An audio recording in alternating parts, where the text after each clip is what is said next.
ജീവിതത്തിൽ 21 മുതൽ 35 വയസ്സ് വരെയുള്ള ഒരു സമയം, അത് വല്ലാത്തൊരു പീരീഡാണ്.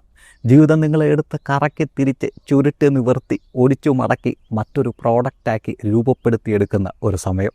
നിങ്ങളുടെ പേരൻസിന് പ്രായമാകുന്ന സമയം, കൂട്ടുകാരെങ്ങോട്ടൊക്കെയോ മാറിപ്പോകുന്ന സമയം, പല റിലേഷൻഷിപ്പും തകർന്ന് തരിപ്പടമായി കരഞ്ഞ് കണ്ണുനീർ തുടച്ച് പുതിയൊരു ഫേസിലേക്ക് കയറുന്ന സമയം, സ്വന്തം നാട് വിട്ട് പ്രവാസിയാകുന്ന സമയം, വീട്, ജോലി, വർക്ക് പ്രഷർ, കുട്ടികൾ, ടെൻഷൻ. ശരിക്കും ഇതൊക്കെയാണോ ഞാൻ ആഗ്രഹിച്ച ജീവിതം എന്ന് നിങ്ങൾ തന്നെ അന്തം വിട്ട് കുന്തം വിഴുങ്ങിപ്പോകുന്ന ഒരു സമയം. നിങ്ങൾ ഇപ്പോൾ ഈ ഫേസിലൂടെയാണ് കടന്നു പോകുന്നതെങ്കിൽ, ആത്മവിശ്വാസം കൈമോശം വരുന്നുണ്ടോ എന്ന് തോന്നി തുടങ്ങിയെങ്കിൽ, എവിടെയോ ഒരു സെൽഫ് ഡൗട്ട് അടിച്ചു തുടങ്ങിയിട്ടുണ്ടെങ്കിൽ, മോളെ ചക്കരെ, പലരും ഈ ഫേസിനെ അതിജീവിക്കാനാകാതെ തകർന്നു പോയവരാണ്. ചിലരൊക്കെ വില്ലന്മാരായി മാറിപ്പോയവരാണ്, ചിലരൊക്കെ പിൻവാങ്ങിപ്പോയവരാണ്. അവിടെ നിന്നുകൊണ്ട് ഇപ്പോഴും ഈ റീല് കാണുന്നുണ്ട് നിങ്ങളുടെ മുഖത്തേക്ക് ഒരു പുഞ്ചിരി കടന്നു